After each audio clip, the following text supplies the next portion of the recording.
সুন্দর সুন্নত পেয়ে গেল, সুন্নতের অনুসরণ করলো। এক সাহাবী বলেন, ইয়া রাসূলুল্লাহ, আমার বাড়ির পাশে অনেক মুখাপেক্ষী ব্যক্তি, গরিব মানুষ, আর আজকে হলো গোশত খাওয়ার দিন, এদের মুখাপেক্ষিতা দেখি আমি সকালবেলা ঈদের মাঠে আসার আগেই জবাই করে দিয়েছি, জবাই করে দিয়ে এদের কাছে গোশত পাঠিয়ে দিয়েছি।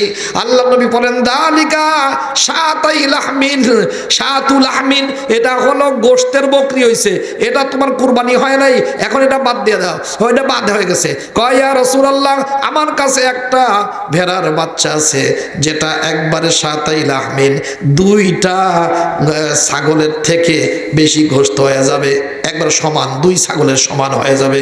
নবীজি ফরমান, ঠিক আছে, ইজবা মাকানাহা, এর স্থানে এইটা তুমি জবাই করো, ওয়ালা তাউদ বাদাকা আবাদা, তোমার পরে কারোর জন্য এটা আর হবে না।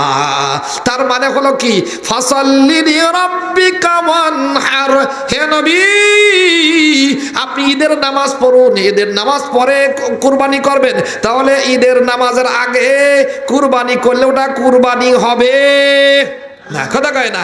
আর এক তাফসীরে আছে, ফাসাল্লি লিরাব্বিকা ওয়ানহার, হে নবী আপনি নামাজ আদায় করুন, আর হাত বাঁধবেন কোথায়?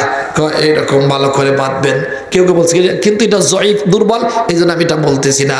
কেন, সহিহ হাদিসে আছে নবীজি সাল্লাল্লাহু আলাইহি ওয়াসাল্লাম হাত বেঁধেছেন তাহাতা সুররা, নাভির নিচে। কোথায় বলেন না?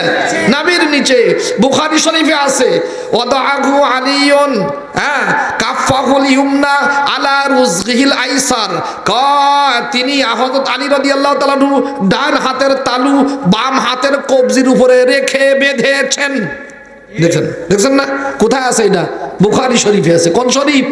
বুখারী শরীফ। ভালো করে বুঝেন, কিন্তু আছে। এখন এইটা বাঁধবেন, এরকম তো ধরলেন, বাঁধবেন কোথায়? আপনি বোঝেন, নামাজের মধ্যে সব স্বাভাবিক অবস্থা, এখানে অতিরিক্ত উল্টাপাল্টা করে নিজের মতো করে রাখা যাবে না। যদি এরকম বেঁধে এরকম করে যদি রাখে, তাহলে অস্বাভাবিক না এটা? এজন্য স্বাভাবিক হলো ছেড়ে দাও, যেখানে যায় যাক, গেলে দেখবেন নাভির নিচেই যাবে, উপরে যাবে না। কথা কয় না বেটা? হ্যাঁ, যাই হোক, তো আল্লাহ তাআলা বললেন, ফাসাল্লি লিরাব্বিকা ওয়ানহার, তাহলে আমার কুরবানি, আমার নামাজ। কুল ইন্না সালাতি ওয়া নুসুকি ওয়া মাহইয়ায়া ওয়া মামাতি লিল্লাহি রাব্বিল আলামিন। হে নবী আপনি বলে দিন, আমার নামাজ, আমার কুরবানি, আমার হায়াত, আমার মওত, আমার জীবন, আমার মরণ, সব কিছু একজনের জন্য নিবেদিত, তিনি আমার আপনার কে? হে বানিয়াচং এলাকার ভাই বোনেরা, কার জন্য জীবন দিলাম? এরা আমাদের জীবন দেয় নাই। কার পিছনে আমি সময় ব্যয় করলাম? এরা আমার এই সময় দিয়ে নাই। কার জন্য রাগ হইলাম? এই রাগের ক্ষমতা এরা দেয় নাই। সব কিছু দেনেওয়ালা কে? এই জন্য একজন শায়েখ বলেন, কেসি খাকি পরমত কর খাক, আপনি জিন্দেগানি কো ফেদা কর জওয়ানি উসপে জিসনে দি জওয়ানি কো। তুমি তোমার এই মাটির সংক্ষিপ্ত জীবন কোন মাটির তৈরি কোন মানুষের পিছনে দিও না। যিনি তোমাকে জীবন যৌবন দিয়েছেন তার জন্য ব্যয় করে দাও, তার জন্য কুরবানি করে দাও, তার জন্য ফেদা করে দাও। হাসান, তার কোনো ভালো আলোচনা থাকবে না। ও দোস্ত, যারা এইটা বলছে তাদের কোনো ভালো আলোচনা দুনিয়াতে নাই। ফিরাউনের নাম শুনলে কি আপনাদের কখনো মহব্বত লাগে নাকি? কিরে ভাই? হে বানিয়া সঙ্গের এলাকার দোস্তরা, ফিরাউন, হামান, কারুন, আবু জেহেল, আবু লাহাবের নাম শুনলে আপনাদের কি মহব্বত লাগে? আপনার তাদের নাম কি কখনো সুন্দরভাবে নেন?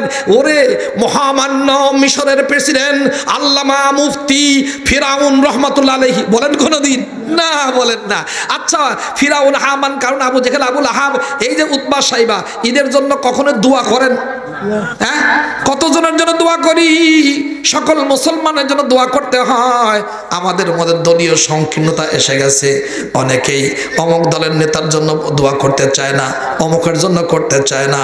কিন্তু যেহেতু নাম মুসলমান, বেঈমান হওয়ার কোনো প্রমাণ নাই, ঈমান হারা হয় মৃত্যুর কোনো প্রমাণ নাই, তাহলে সব মুসলমানের জন্য দোয়া করা এরা মুসলমানের দায়িত্ব, জিম্মাদারি, বুঝেন নাই? কিন্তু কোনদিনও কি ওদের জন্য দোয়া করছেন, আল্লাহ আবু লাহাবকে একটু মাফ করে জান্নাত দিয়ে দাও? কইছেন কোনদিন? আচ্ছা, তাও কর না। তারপরে এদের নামে আপনাদের কারো সন্তানের নাম আছে নাকি? আছে। নিজেদের এত মহব্বত, ঠিক আছে ভাই, ফিরাউনের অনুসরণ করে, ফিরাউনের মতো জালেম হয়, কিন্তু নিজের সন্তানের নাম ফিরাউনের নামে রাখে? কথা কয় না, নাম রাখে। কোন মুসলমান তো মুসলমান, অমুসলমান পর্যন্ত ফিরাউন, হামান, কারুন, আবু জেহেল, আবু লাহাব তার নিজের সন্তানের নাম রাখে না, রাখে। তাহলে এদের প্রতি কোনো ভালোবাসাও নাই, এদের জন্য দোয়াও করা হয় না, তাদের কোনো ভালো আলোচনাও করা হয় না, তাদের নামে নিজের সন্তান নামকরণও করা হয় না। বলেন এই জীবনকে কি কখনো জীবন বলা যায়? যায়। ইন্না শানিআকা হুয়াল আবতার, কয় আপনার দুশ্মন এ হলো নির্বংশ, তার আলোচনা খতম হয়ে যাবে, তার বংশ থাকবে না, পরিচয় থাকবে না, ভালো আলোচনাও থাকবে না। এইটা অতি বাস্তব কিনা বলেন? কিন্তু যার সম্পর্কে বলেছে, বলেন তো তার আলোচনা কি শেষ হয়েছে? হয়েছে নাকি?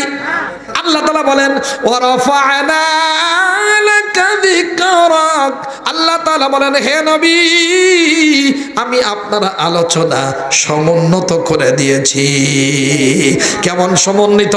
যখনই আজান হয়, বিজ্ঞানীরা বলে 24 ঘন্টা পৃথিবীর কোনো না কোনো জায়গায় প্রত্যেকটি মুহূর্তে আজান হয়। আজানের মধ্যে যখন বলা হয় আশহাদু আল্লা ইলাহা ইল্লাল্লাহ, সাথে সাথে বলা হয় আশহাদু আন্না মুহাম্মাদার রাসূলুল্লাহ, বলা হয় কি হয় না? তাহলে ওরা বলছিল মুহাম্মাদের আলোচনা শেষ হয়ে যাবে, মুহাম্মাদের সব শেষ হয়ে যাবে, ওর বংশের কেউ থাকবে না, ওর আলোচনার কেউ থাকবে না, নাম নেওয়ার কেউ থাকবে না। কিন্তু নবীজির নাম এখনো আছে, থাকবে কিয়ামত পর্যন্ত। যারা বলেছে তাদের সব কিছু মিটে গেছে, কি বলেন ঠিক কিনা?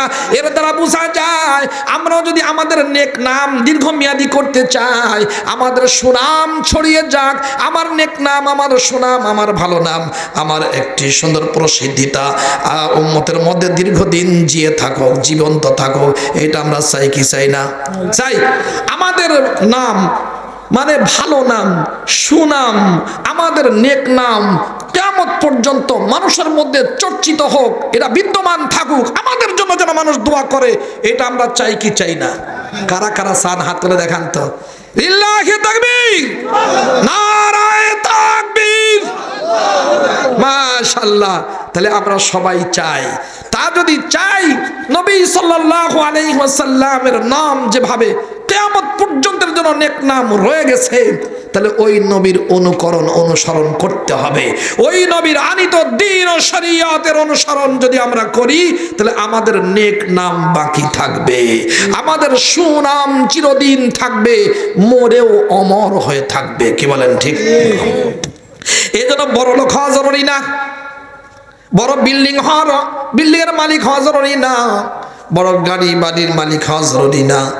সাহাবায়ে কেরামের অনেকের বাড়ি ছিল না, গাড়ি ছিল না, ঘর ছিল না, বিবি বাল বাচ্চা পর্যন্ত ছিল না, টিপসই পাস। কি পাস বলেন না? টিপসই পাস, কিছুই ছিল না। বুখারী শরীফের সবকে গেছে কয়দিন থেকে, এখানে গেছে। আল্লাহর নবী সাল্লাল্লাহু আলাইহি সাল্লামের সময় পুরুষরাও নামাজে আসতো, ছোট বাচ্চারাও আসতো, বুড়ারাও আসতো, মুনাফেকরাও বয়ের ঠেলে আইতো। কথা কয় না?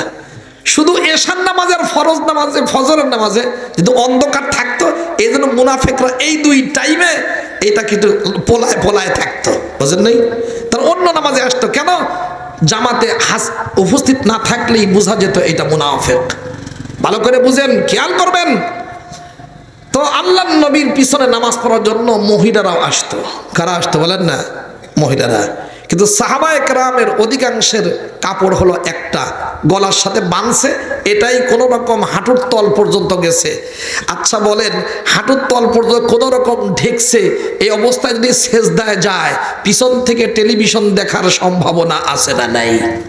কথা কয় না? আরে আমাগো এলাকায় তো আছে অনেক, এমন প্যান্ট পরে যখন সেজদায় যায়, ও তো যায় সেজদায় কিন্তু পিছনে মোবারক বাড়াতে থাকে। কথা কয় না? আরে ভাই, এই নাভি বরাবর পিছনে এটাও পর্দা, এটাও সতর, এটা ঢাকতে হয়, ঢাকা ফরজ। এটা যদি 3 তসবিহ পরিমাণ খুলে থাকে নামাজ বরবাদ হয়ে যাবে। বুঝেন নাই? তো মহিলারা যেহেতু নামাজ পড়তে আসছে, তো নবী সাল্লাল্লাহু আলাইহি সাল্লাম বললেন, এই হ্যাঁ তো মহিলারা, শোনো, নারীরা, যতক্ষণ পর্যন্ত পুরুষরা সেজদার থেকে না বসে অতক্ষণ পর্যন্ত তোমরা মাথা উঠাবা না। কেন? এরা উঠে ঠিক মতো বসবে, সতর্কটা ঢাকা, তারপর তোমরা মাথা উঠাও। কেন? এরাও যদি সেজদার থেকে ওঠে, তোমরাও যদি ওঠো, সব তো আর একরকম না। কি রে, ওরা আবার কি দেখা যায়? কথা কয় না বেটা? বুঝানোর উদ্দেশ্য এটা না, বুঝানোর উদ্দেশ্য কাপড় ছিল না, একটা মাত্র কাপড় গলার মধ্যে বেঁধে রাখতো, হাঁটুর তল পর্যন্ত কিছুক্ষণ যাইতো। মেরে দোস্ত, কিন্তু ওই যুগকে সোনালী যুগ বলা হয়। 100 ভাগের 100 ভাগ সবাই, সব সাহাবী জান্নাতি। সুবহানাল্লাহ কয় না মিয়া? কে বলেছেন বলেন না?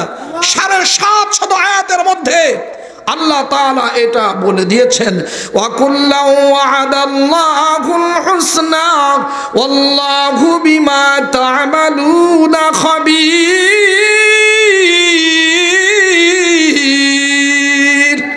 মক্কা বিজয় হওয়ার পরে আগে যারা মুসলমান হয়েছে আল্লাহ নবীর চেহারা দেখে আল্লাহ নবীর উপরে ঈমান এনেছেন, অথবা আল্লাহ নবী নিজে দেখেছেন ঈমান এনেছেন, ওই সাহাবী, ওই ব্যক্তি অন্ধ। নবীজির এই সাহাবায়ে কেরাম সম্পর্কে আল্লাহ তাআলা বলেন, এদের সাথে আল্লাহ তাআলা জান্নাতের ওয়াদা করেছেন। তার মানে 1,46,000 সাহাবী A to Z সবাই জান্নাতের মেহমান। সুবহানাল্লাহ। দোস্তরে আমার, কাপড় ছিল না, বিল্ডিং নাই, বাড়ি নাই, কিন্তু সবাই জান্নাতি। কোনো চোর নাই, বাটপার নাই, কিছু নাই। আল্লাহ তাআলার নবীর রেখে যাওয়া আমানত রক্ষা করছে, এটা পালন করছে, এই নিয়ামতের উপরে, হেদায়েত রুশদের উপরে চলেছে। এই জন্যই তো আবু বকর সিদ্দিক রাদিয়াল্লাহু তাআলা আনহু যখন খলিফা হয়েছেন, উনি রাষ্ট্রপ্রধান, একজন বিচারপতি তো দরকার, এজন্য ওমর রাদিয়াল্লাহু তাআলা আনহুকে বিচারপতি নিয়োগ দিছে। বুঝেন? কথা শেষ। 1 বছর চলে গেছে, মাকাথা আমান ওয়াহিদ কামিলা। ওমর রাদিয়াল্লাহু তাআলা 1 বছর প্রধান বিচারপতি। 1 বছর পর গিয়ে বলে, আমিরুল মুমিনিন, আপনি আমাকে যেই এই পদ দিয়েছেন, প্রধান বিচারপতির পদ, এইটা আপনি নিয়ে নেন। আমার এখানে থাকার দরকার নাই, এখানে বসে বসে মাছি মারা ছাড়া কোনো উপায় নাই। কোনো মানুষ এ পর্যন্ত একটা মামলা নিয়েও 1 বছরের মধ্যে আসে নাই। সুবহানাল্লাহ। একটা মামলা নিয়েও আসে নাই। কি ব্যাপার? আপনার জাতি, এদের কাজ হলো একে অপরের কল্যাণ কামনা করা। সুবহানাল্লাহ কয় না? আর এদের মানহাজ, এদের চলার পথ, আইন মানে কুরআনি হলো এদের মানহাজ, এদের আইনের উৎস। সুবহানাল্লাহ কয় না? আর এদের কাজ কি? আমর বিল মারুফ নাহি আনিল মুনকার, সৎ কাজের আদেশ দেয়, অসৎ কাজ থেকে নিষেধ করে। অদস্ত আরেকটা কাজ কি? কয় যদি কেউ অসুস্থ হয়ে যায়, সব মানুষ তাকে সেবা করবার জন্য ভিড় জমায়। যদি কোনো ব্যক্তি মজলুম হয়, সাহায্যের যদি দরকার হয়, সব মানুষ তাকে সাহায্য করার জন্য চলে আসে। কোনো মানুষ যদি অভাবী হয়, তাহলে দেখা যায় হাজার হাজার মানুষ এর অভাব পূরণের জন্য পাশে দাঁড়িয়ে যায়। যেখানকার মানুষ অন্যের কল্যাণ কামনা করে, জমি ঠেলে না, নকল মাল বিক্রি করে না, এক্সপায়ার ডেট কি মেড ইন জিনজিরা, কিন্তু কয় এটা মেড ইন জাপান। উনি সুরার সুরা, যেটা ডেট এক্সপায়ার হয়ে গেছে এইটা যে বিক্রি করতেছে দোকানদার, আপনি মনে করছেন আমি তো ঠগায় না, আমি তো জিতে গেছি, নকল মাল চালায় দিছি। জেনে রাখবেন, এই অবৈধ সম্পদ যেটা স্বাস্থ্যের জন্য ক্ষতিকর, জেনে বুঝে যদি আপনি বিক্রি করেন, এই টাকা, এই সম্পদ, এই লভ্যাংশ আপনাকে জ্বালাবে, সন্তানকে জ্বালাবে, 7 পুরুষ পর্যন্ত জ্বালাবে, ঠেকানো যাবে না।